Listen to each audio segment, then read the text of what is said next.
আমাদের মধ্যে একটা গ্রুপ আছে, একটা গ্রুপ কি যারা গত ইলেকশনের সময় ধানের শীষের বিরোধিতা করছে, যারা গত ইলেকশনে ধানের শীষের বিরোধিতা করছে তারা এখন এই কাজগুলো যে আপনারা করতেছেন এই জন্য হিংসার বশবর্তী হইয়া আপনাদের সামনে তো আসতে সাহস পায় না। দুইটা কারণ, একটা আপনাদের ভয় পায় আর একটা হলো আপনাদের সামনে আসতে লজ্জা করে। তো সেই জন্য ওরা ওই সরকারি অফিসে গিয়ে জুনিয়র অফিসারদের সঙ্গে ঝগড়া করে যে আমাদের এই দিতে হবে, আমাদের দিতে হবে ইত্যাদি ইত্যাদি। তো ওরা তো বলে দিয়েছে যে ভাই দেখেন এটা এমপি মহোদয়ের কোটায় আসছে, উনি বললে দেবেন, উনি না বলে দেবেন। তো আমি তাদেরকে আমি তো দাওয়াত করেছি যে গতকালকে মিটিং হলো দমকিতে, সেখানে আমি খলিলকে দাওয়াত করেছি, সাইফুলকে দাওয়াত করেছি, জাহেদকে দাওয়াত করেছি, কিন্তু কেউ আসেনি। আর এখানে কিন্তু আমি কুটির সঙ্গে কথা বলেছি, সে আমি আকর্ষণে সে ঢাকা চলে গেছে, অথবা সে ঢাকা চলে গেছে তারপর আমি আসছি, এর মধ্যে একটা তো সত্য হবে। আর টোটনকে আমি ব্যক্তিগতভাবে দাওয়াত করছি, শুধু দাওয়াতই না, আমি বলছি যে অন্যান্য অঙ্গ সংগঠনগুলো সবাইকে তুমি বলে দিও। তো টোটন দেখা যায় এখানে ওদের গ্রুপের অঙ্গ সংগঠন সহযোগী সংগঠনের কাউকে দেখা যায়।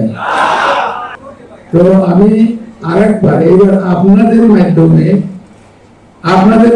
দাওয়াত করতেছি ওদেরকে, কারণ জনগণ ভোট দিয়ে আমাদের ধানের শীষকে সরকারে বসিয়েছে।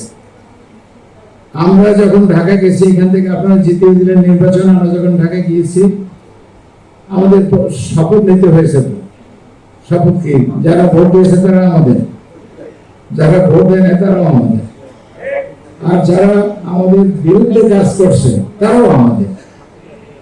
তো আমাদের কর্মীদের মনে একটা কষ্ট রাখতে বলে গেছে হারামজাদারা ভোট নেই, ও আমাদের একটা কথা হইল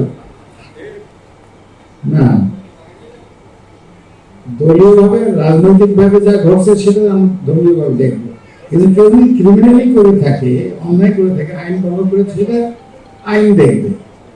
কিন্তু যেহেতু আমরা বিএনপি সরকার গঠন করেছি, এদেশের 20 কোটি লোকের দেখভালের দায়িত্ব কিন্তু আমাদের। তো সেজন্য আমি আমার সাংবাদিক ভাইয়ের মাধ্যমে ওদেরকে আবার ডাকি, তোমরা আসো, এই উন্নয়ন কাজে অংশগ্রহণ করো, তোমরাও বেনিফিট পাবে। যারা কাজ করছে তারা বেনিফিট পাচ্ছে, তোমরাও বেনিফিট পাবে। বেনিফিটের জন্যই তো তোমরা হাউতাস করতেছো, বেনিফিটের জন্যই তো অফিসে গিয়ে সরকারি কর্মকর্তার সঙ্গে ঝগড়া করতেছো এবং তাদেরকে ভয় দেখাইতেছ যে আমাদের কথা না শুনলে তুমি কেমন এখানে চাকরি করো আমি দেখবো। তো এরা আমার কাছে আসছে, আমি বলছি ওরা আপনাদের কেশাগ্রহ কাজ করতে পারবে না, চুলও কাজ করতে পারবে না, কারণ বিএনপি ক্ষমতায়, বিএনপির এমপি এখানে।